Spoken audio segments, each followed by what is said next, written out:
આ છે 5 પાંડવોએ પશ્ચાતાપ કરવા માટે જ્યારે આવ્યા હતા એના પાપનું ત્યારે આ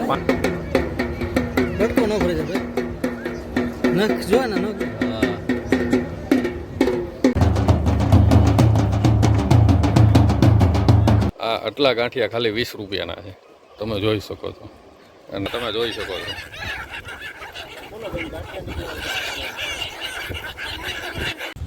તો નમસ્કાર મિત્રો, કેમ છો?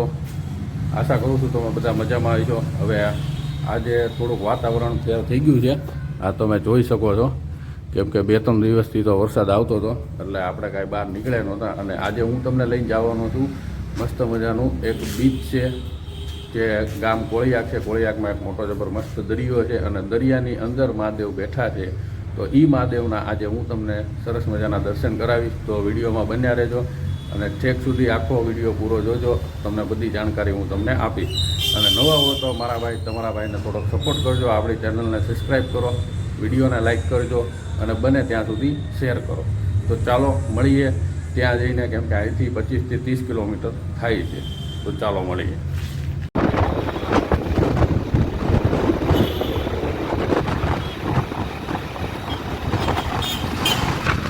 ફાઇનલી મિત્રો આપણે કોળિયાક પહોંચી ગયા છીએ અને દરિયો તો હજી અહીંથી 1 થી 1.5 કિલોમીટર છે. હું તમને બતાવી દઉં છું, તમારે આવવું હોય તો કઈ રીતે તમે અહીંયા આવી શકો. ભરતભાઈ આપણી સાથે છે. આવડો આ રોડ છે, બરોબર છે. અહીંથી થોડુંક આગળ જાવી એટલે આ ખટરો તમને બતાવે છે, ત્યાં એક ખાંચો પડે છે, ડાબા હાથ ઉપર આપણે વળી જવાનું એટલે ત્યાંથી સીધું કોળિયાક આવી જશે. અને હાવ સીધા વ્યા જશો તો આથપ ને એ બધું લાખણકા ને એ બધા ગામ ચાલુ થઈ જશે. ત્યાં આગળ દરિયો છે, બરોબર. તો ચાલો આપણે જઈએ. ઓકે, તો ફાઇનલી મિત્રો આપણે અત્યારે પહોંચી ગયા છીએ નિષ્કલંક મહાદેવ, જે મેં તમને વાત કરી હતી. ભાવનગરથી કેટલું 25 કિલોમીટર કે 30 કિલોમીટર આજુબાજુ થાય છે. તો આપણે અત્યારે અહીંયા કોળિયાક પહોંચી ગયા છીએ અને આ પાછળની સાઈડમાં તમે જોઈ શકો છો કે જે બીચ છે અને આપણે જવાનું છે મહાદેવના દર્શન કરવા. પાણી હજી જાવકમાં છે તો થોડોક ટાઈમ લાગશે. આપણે અહીંયા થોડીક વાર વાટ જોશું અને પછી આપણે જાશું અંદર, બરોબર. ભરતભાઈ બતાવો તો પાછા. એનું એવું બતાય છે કે જે અહીંયા આગળ આ મંદિર છે, બરોબર છે. આપણે અહીંયા જવાનું છે પણ પાણી હજી ચાવકમાં છે, તો થોડીક વાર વાટ જોઈએ અને પછી જઈએ આપણે. તો મિત્રો આપણે ઠેઠ દરિયા કિનારે આપણે આવી ગયા છીએ.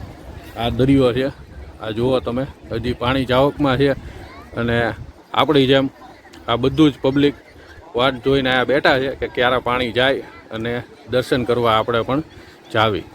તો બાકી અહીંયા આગળ તમે આ પબ્લિકને જોઈ શકો છો કેટલું ટ્રાફિક છે, બરોબર છે. અહીંયા આગળ ખાવા પીવાની વસ્તુ પણ ઘણી બધી તમને મળી રહી છે, એ પણ તમે ખાઈ પી શકો છો. અને પાણી જવામાં હજી ટાઈમ છે, કેમ કે 2 વાગ્યા છે અને પાણી જશે 4 થી 5 વાગી જશે. એટલે આપણે 2 થી 3 કલાક અહીંયા વેઇટ કરવાનો છે. આ ભરતભાઈ બેઠા છે, બરોબર. એટલે અત્યારે પબ્લિક બહારનું પબ્લિક ઘણું આવેલું છે. આપણે એવું નથી ગુજરાતનું છે, ગુજરાત બહારનું પબ્લિક પણ વધારે અહીંયા આગળ આવે છે. તો હવે થોડીક આપણે વાત કરવી કે જે આ મહાદેવનું મંદિર છે, બરોબર છે. આની સ્થાપના 5 પાંડવોએ કરી હતી. જ્યારે મહાભારતનું યુદ્ધ પૂરું થયું ત્યારે એણે એમના પાપ જ્યારે ધોવાના હતા ત્યારે પાપ ધોવા માટે એ લોકો નીકળ્યા હતા ત્યાંથી. ત્યારે કૃષ્ણ ભગવાને એમને એવું કીધું હતું કે એક એને ધજા આપી હતી અને એક ગા આપી હતી જેનો રંગ હતો કાળો. અને એ હાલતા હાલતા નીકળ્યા ત્યાં ત્યારે અહીંયા આગળ કોળિયાક પહોંચ્યા અને ત્યારે એ ગાનો અને ધજાનો કલર બ્લેકમાંથી સફેદ થઈ ગયો. ત્યારે ખબર પડી એને કે આ જગ્યા પવિત્ર છે. પછી અહીંયા એમણે 5 પાંડવોએ મહાદેવની સ્થાપના કરી હતી. જે આ મંદિર છે, આ તમે જોઈ શકો છો. કેમ કે આપણો ફોન એટલો બધો સારો નથી એટલે ક્લિયરિટી એટલી બધી નહીં આવે, છતાં પણ તમને બતાવવા માટેનો પ્રયત્ન આપણે કરશું.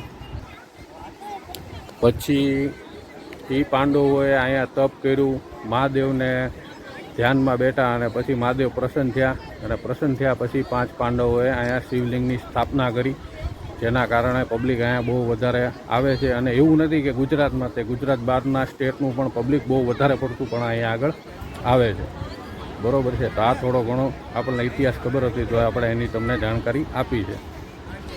બાકી આ તમે પબ્લિક જોઈ શકો છો. અને અહીંયા આગળ સરસ મજાનો એક ઊંટ પણ છે. જો તમારે એની સવારી કરવી હોય તો તમે અહીંયા એક ચક્કર પણ એનો મારી શકો છો, બરોબર છે.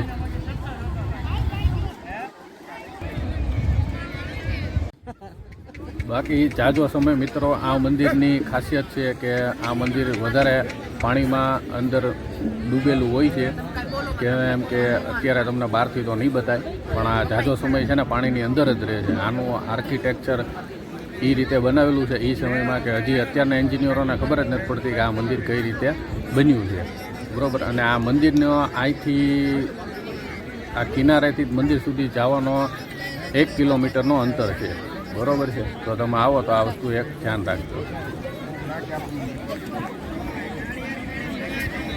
અહીંયા બરોબર જ જુઓ તો મિત્રો ફાઇનલી આપણે કલાક ઉપર વાટ જોઈ છે. ભરતભાઈને એવું લાગે છે કે ધીમે ધીમે આપણે હાલશું ને તો પોગી જાઉં ચા પાણી પીવી જાય, પણ હું એને એમ સમજાવું છું થોડીક વાર ખમી જાવ તો એમને ઉતાવળ વધારે છે. તો આ અમે બે ભાઈઓએ પ્રયાસ કરવી છે એ બાજુ જવા માટે. આ તમે જોઈ લો હજી પાણી તો શું છે ગયું નથી, પણ છતાં પણ અમે બે જવાનો પ્રયાસ કરવી છે. તો ચાલો જઈએ હવે. બાકી મજા કેવી આવે છે ભરતભાઈ?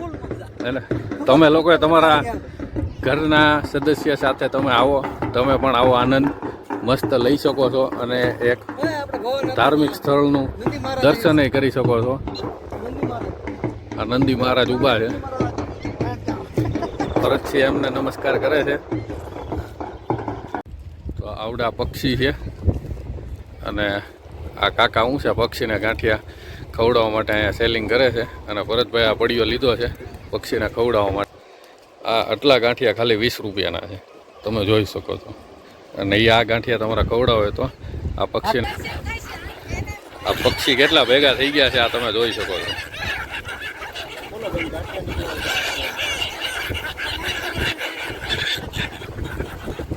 આ ભરતભાઈ સરસ મજાના ગાંઠિયા ખવડાવે છે અને કેટલા ભેગા થઈ ગયા એ તમે જોઈ શકો છો.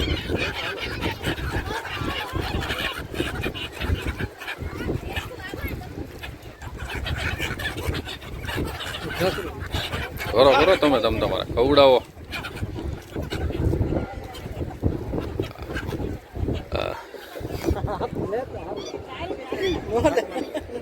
હાથમાં તો ન લે.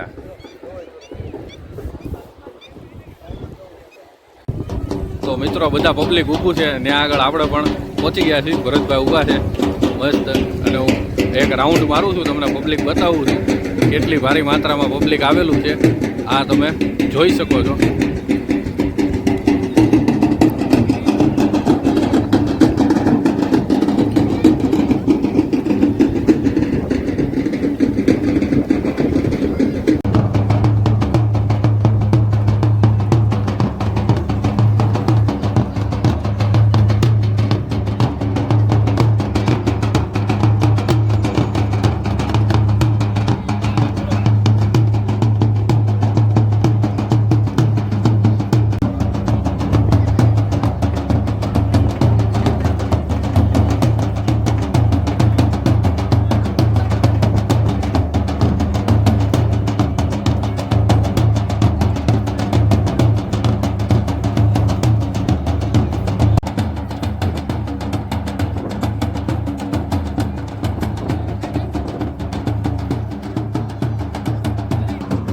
મિત્રો આ બંને ભાઈઓએ જે તબલા વગાડીને જે માહોલ જમાઈ દીધો છે એ આ તમે જોઈ શકો છો.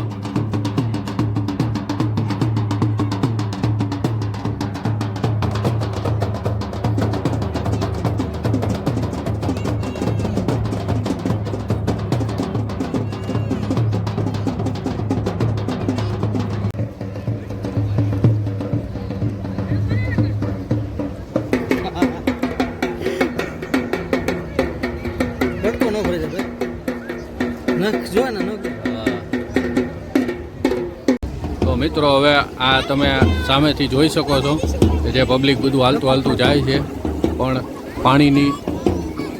પાણીનો ગ્રોથ હજી એમનેમ છે, બરોબર છે. થોડીક વાર છે હજી પાણી જવામાં. તો આપણે એ રીતે ખોટો રિસ્ક નહીં લેવી અને આપણે પાણી સાવ વયું જાય મંદિરની પાછળ પછી આપણે ત્યાં જાશું. બાકી તમે આ રીતે તમારે જવું હોય તો આ તમે જઈ શકો છો, પણ આવો હું તમને સજેસ્ટ કરું કે આ રીતે તમારે જવાય નહીં. આ તમે જોઈ શકો છો બધું માણસો ચાલતા ચાલતા મંદિર તરફ જાય છે. તો ફાઇનલી મિત્રો આપણે પહોંચી ગયા છીએ હવે અંદર. પાણી હજી તો થોડું ઘણું તો ચાલુ જ છે. આ પાછળ તમે મારી પાસે જોઈ શકતા હોય કેટલી પબ્લિક આવે છે, કેટલી ભીડ છે એ પણ તમને દેખાતી છે. અને આપણે ધીમે ધીમે પાણીની અંદરથી ચાલતા ચાલતા આપણે આગળ વ્યાયા છીએ. અને આ તમે જોઈ શકો છો કવડી મોટી લાઈન છે, ભારી માત્રામાં પબ્લિક પણ આવેલું છે નિષ્કલંક મહાદેવના દર્શન કરવા માટે. અને આપણા ભરતભાઈ પહેલાં પહોંચી ગયા છે ફટાફટ ચાલીને. અને આ છે મહાદેવની. તો ચાલો હવે અંદર જઈએ અને 5 શિવલિંગની જે મેં તમને વાત કરી હતી એના પણ હું તમને દર્શન કરાવી દઉં. તો ચાલો અંદર જઈએ. તો મિત્રો આવે છે પહેલી શિવલિંગ એ મહાદેવના દર્શન કરવા માટે.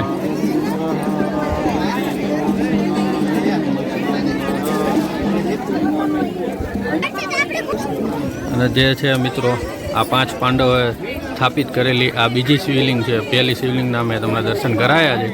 આ બીજી શિવલિંગ છે. અને આ છે મિત્રો ત્રીજી શિવલિંગ.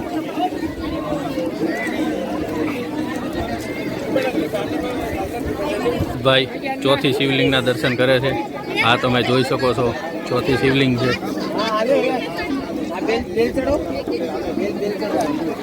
અને આ છે 5મી શિવલિંગ.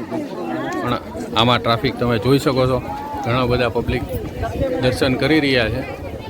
તો આપણે પણ ભીડમાં ઊભા રહી જઈશું. તો મિત્રો આ છે 5મી શિવલિંગ, એમને અભિષેક કરે છે.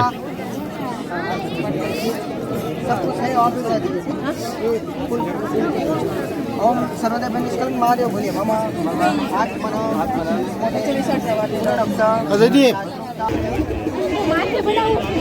બાકી જ્યારે પાણી આવે છે ત્યારે ખાલી આ ભજા દેખાતી હોય છે, પણ જ્યારે પાણીનો સ્ત્રોત એટલો વધારે પડતો હોય ને ત્યારે આ ધજા પણ નથી દેખાતી. એટલું પાણી આની અંદર આવી જાય છે.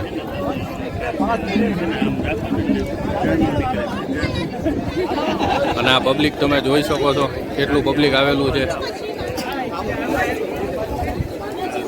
બાકી તમે મારી પાછળ પણ તમે દેખાતું હોય છે કેટલું પબ્લિક છે. આ પબ્લિક પણ તમે જોઈ શકો છો. અહીંયા આવો તો તમે દર્શન કરી શકો છો. આ છે 5 પાંડવોએ પશ્ચાતાપ કરવા માટે જ્યારે આવ્યા હતા એના પાપનું, ત્યારે આ 5 શિવલિંગની સ્થાપના કરી હતી. અને અત્યારે આ પબ્લિકનો માહોલ તમે જોઈ શકો છો કેટલું પબ્લિક છે.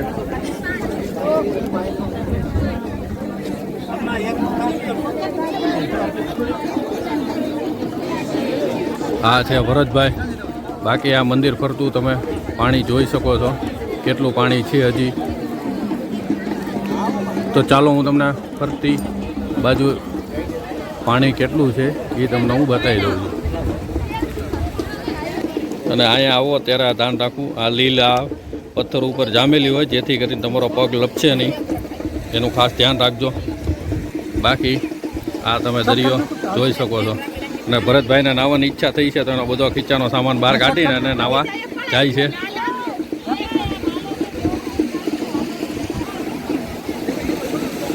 હજી ભરતભાઈ વિચાર કરે છે નાહવું કે ન નાહવું, કેમ કે વાતાવરણ એવું છે ને એમના હિસાબે થોડુંક ઓલું થાય છે. બહારનું પબ્લિક છે જ્યોતિર્લિંગના દર્શન કરે છે. આ તમે જોઈ શકો છો. આ 5 જ્યોતિર્લિંગમાં મેન જ્યોતિર્લિંગ કહેવામાં આવે છે. બહુ ખ્યાલ નથી મને, છતાં પણ તો મિત્રો જે અહીંથી આ મંદિરથી તે ઠેઠ સામે કિનારા સુધી જવાનો અંતર 1 કિલોમીટરનો અંતર છે. અને આ બહારની સાઈડમાં તમે વાતાવરણ તમે જોઈ શકો છો કેવું છે, બરોબર છે. આ બે ધજાના તમે પણ દર્શન કરી શકો છો. અહીંયા આટલું ટ્રાફિક થઈ ગયું છે અને પબ્લિક જવાવાળું હવે જઈ રહ્યું છે. તો આપણે પણ હવે કિનારા તરફ જાશું. અને આ હતો તો ફાઇનલી મિત્રો હવે આ વિડીયો એન્ડ કરવાનો ટાઈમ આવી ગયો છે. ભરતભાઈ નાય છે. અને આ હતો નિષ્કલંક મહાદેવનો વિડીયો, બરોબર છે. જે કોળિયા ગામમાં સ્થિર છે મહાદેવની 5 શિવલિંગ છે જે પાંડવો દ્વારા સ્થાપિત કરવામાં આવી હતી. અને આ બ્લોગ તમને કેવો લાગ્યો એ તમે મને જણાવજો, કમેન્ટ કરજો. બાકી આપણી ચેનલમાં નવા હોય તો આપણી ચેનલને સબસ્ક્રાઈબ કરી લેજો, લાઈક કરજો અને તમારા ફ્રેન્ડ ફેમિલી મિત્રો સાથે શેર કરવાનું ભૂલતા નહીં. બાકી આ તમારા ભાઈને સપોર્ટ કરો, જેથી કરીને આપણે તમારી માટે નવી જગ્યા અને નવા લોકેશન, સારા મંદિર એવી વસ્તુ હું તમારી સાથે શેર કરી શકું અને નવા બ્લોગ બનાવી શકું. ભરતભાઈને હવે ઠંડી લાગી ગઈ છે, તો આ વિડીયોને આપણે અહીંયા એન્ડ કરશું. બાકી આ તમે મારી પાછળ તમે જોઈ શકતા હશો પબ્લિક કેટલું છે. તો ચાલો મળીએ નવી જગ્યા અને નવા લોકેશન સાથે. ત્યાં સુધી સીતારામ બધા. આજનો અને આ વિડીયો તમને કેવો લાગ્યો એ તમે મને કોમેન્ટ કરીને જણાવજો. અને જો નવા હોય તો આપણી ચેનલને સબસ્ક્રાઈબ કરી લેજો. તો ચાલો હવે મળશું નવી જગ્યા, નવા લોકેશન સાથે અને તમારા માટે નવું ભાગ લઈને આવશું. તો તમે નવા હોય તો આપણા ચેનલને સબસ્ક્રાઈબ કરો મારા ભાઈ. એટલો તો સપોર્ટ તમે કરી જ શકશો આપણને. બરોબર છે. આ ભરતભાઈએ સ્નાન કરી લીધું છે અને સ્નાન કરીને મહાદેવના દર્શન કર્યા છે. બરોબર છે. અને આ મંદિરનું તમારે આવવું હોય તો તમે અહીંયા આવી શકો છો. મસ્ત જગ્યા છે, પાંડવો દ્વારા સ્થાપિત કરવામાં આવેલું છે આ મંદિર. તો ચાલો મળીએ નવી જગ્યા અને નવા લોકેશન સાથે. ત્યાં સુધી બધાને સીતારામ. Call me a